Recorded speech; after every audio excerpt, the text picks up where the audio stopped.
தமிழச்சிக்கு தமிழ்நாடு நல்லாக இருக்க வேணும், தான் எம்பியா இருக்கணும்.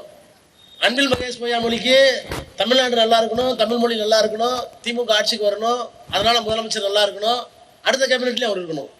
என்னுடைய வாழ்த்து அதான். ஆனா இதுக்காகலாம் நான் வாழ்த்த மாட்டேன். இவற்றையெல்லாம் கூட ஒரு முதலமைச்சர், ஒரு மனிதன் இந்தியாவில் ஒரு மாநிலத்தில் எதிர்காலத்தில் செய்யக்கூடும். செய்ய முடியாத ஒண்ணு இல்லை. இத்தனை திட்டங்களை தந்திருக்கிற ஒரு முதலமைச்சரை இனிமேல் ஒரு காலத்தில் பார்க்க கூடும் வாய்ப்புகள் இருக்கிறது. We cannot deny. ஆனால் நான் எப்படி பிரமித்து பார்க்கிறேன் என்றால், ஒரு 4 நூற்றாண்டு காலம் நாடாளுமன்றத்தில் இருந்தவன் என்ற முறையில் கலைஞர் ஆட்சியை இழந்திருக்கிறார். ஆட்சிக்கு வந்த பிறகு எத்தனையோ திட்டங்களை தீட்டியிருக்கிறார். நன்றி மறந்தவர்களா தமிழக மக்கள் என்று கேட்டால், பெரியார் சொன்ன கருத்தை கலைஞர் சொல்லுவார், ஒரு நல்ல மக்கள் தொண்டன், நல்ல கொள்கைவாதி, நன்றி எதிர்பார்க்க கூடாது, நன்றி எதிர்பார்த்து செய்தால் அது எதுவும் செயலல்ல என்று சொல்லுவார். எனவே நலத்திட்ட உதவிகள் தமிழ்நாடு அடுத்த இலக்கை எட்ட வேண்டும் என்பதற்காக நம்முடைய முதலமைச்சர் ஆற்றிக் கொண்டிருக்கிற பணிகள் எல்லாம் நிச்சயமாக பாராட்டப்பட வேண்டியவை.